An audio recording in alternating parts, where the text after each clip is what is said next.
Welcome to a journey back in time, to the ancient Celtic civilization, a civilization shrouded in mystery and rich in cultural heritage. Picture a world where tribes of artisans, traders and philosophers known as the Celts spread across the breadth of Europe, from the foggy coast of Ireland to the snowy peaks of the Swiss Alps. This was a world where the human spirit was deeply entwined with the forces of nature, where the whisper of the wind and the rustle of the leaves were seen as messages from the gods. The Celts were a people of great complexity, their culture a vibrant tapestry of traditions, beliefs and rituals. They were not just warriors, but also artisans, traders and philosophers, leaving a deep imprint on European history. Their legacy, a testament to the resilience and creativity of the human spirit, still echoes through the ages, shaping our understanding of the past and our vision for the future.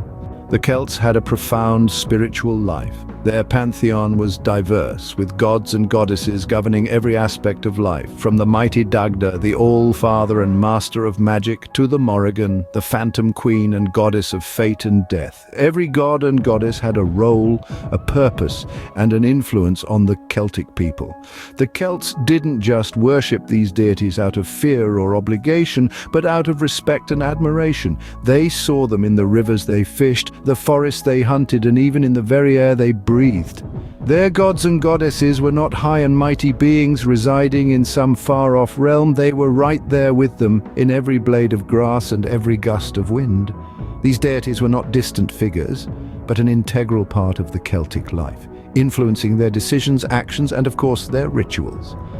Rituals were the lifeblood of the Celtic society, deeply intertwined with their beliefs. These ceremonies, solemn yet vibrant, served as a bridge between the human and the divine. The Celts believed that through rituals they could communicate with their gods and goddesses, seeking their guidance, their protection, and their blessings. Rituals were performed at every significant event: births, marriages, deaths, the changing of seasons before going to war, and even during the construction of a new home. They were meticulously planned, often under the watchful eyes of the Druids, the spiritual leaders of the Celtic society. Each ritual had a specific purpose. They were a way to maintain harmony in the community, to celebrate joyous occasions, to seek solace during tough times, and to express gratitude towards their deities. They were more than mere ceremonies. They were an expression of the Celts' deep-rooted spirituality and their profound connection with nature.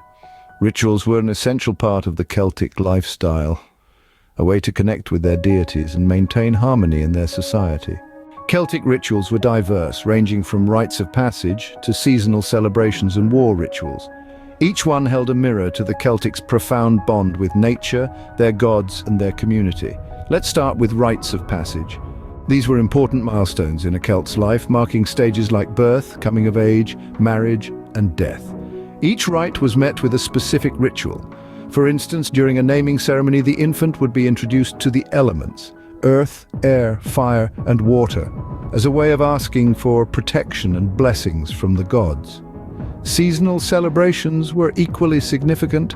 The Celts followed a lunar calendar and celebrated 8 festivals throughout the year, marking the changing of seasons and the cyclical nature of life.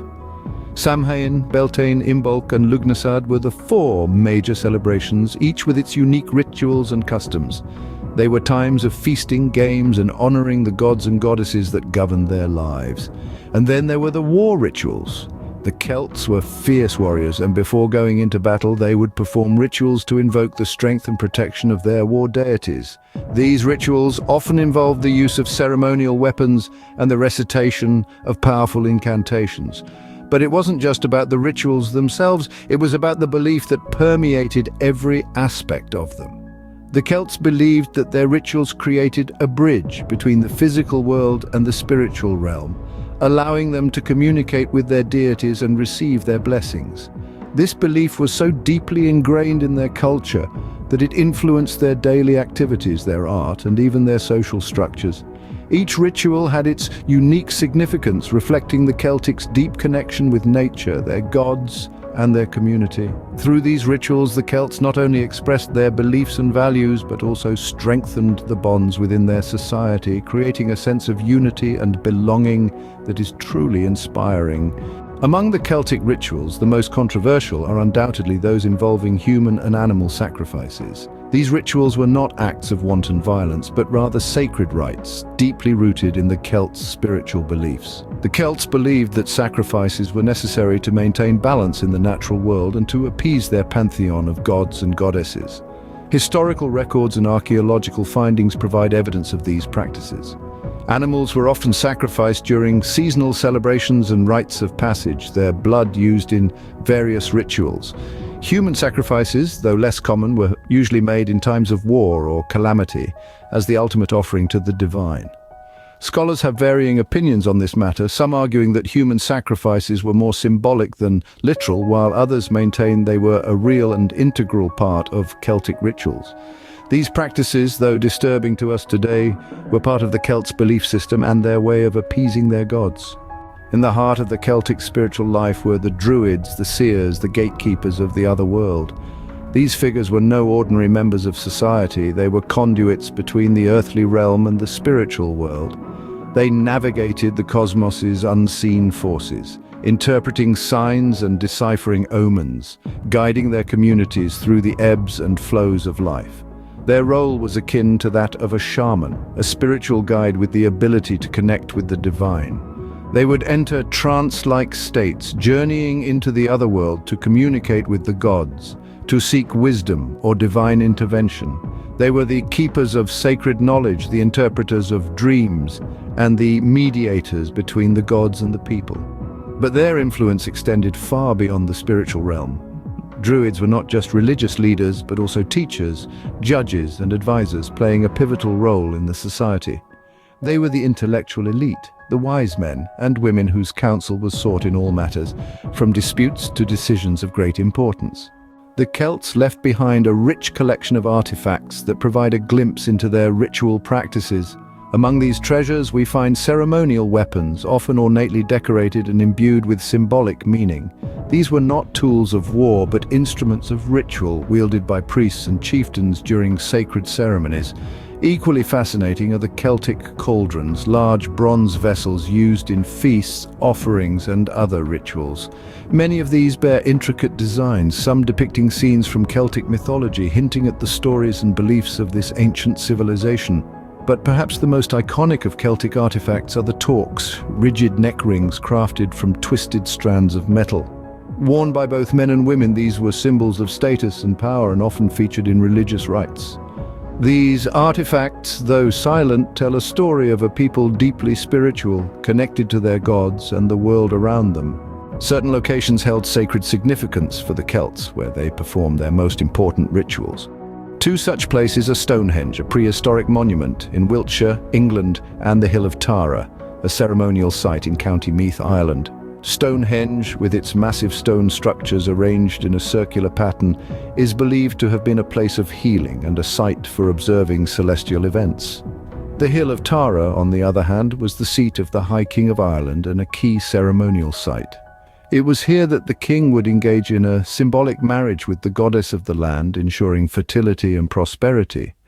These sites weren't just physical locations, but spiritual landscapes imbued with a sense of the divine.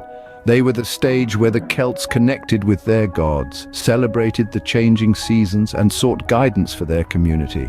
These sites continue to fascinate us, standing as enduring monuments to the Celts' spiritual beliefs. The arrival of Christianity marked the beginning of the end for the Celtic spiritual practices. As the Christian faith spread across Europe, it gradually permeated the Celtic lands.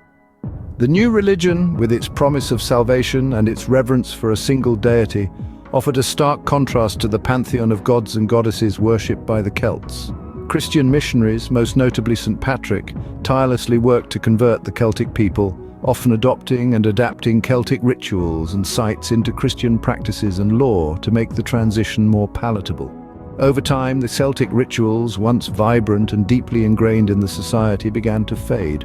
The Druids, the Seers, the intricate rites of passage, the seasonal celebrations, all gradually gave way to the Christian customs.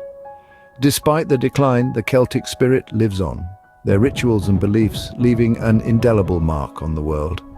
As we conclude our journey through the fascinating world of Celtic beliefs, we hope you've enjoyed and learned something new. If you did, please give this video a thumbs up and share it with your friends who might also be interested in history and mythology. Don't forget to subscribe to our channel for more insightful content like this. Thank you for watching. Bye-bye.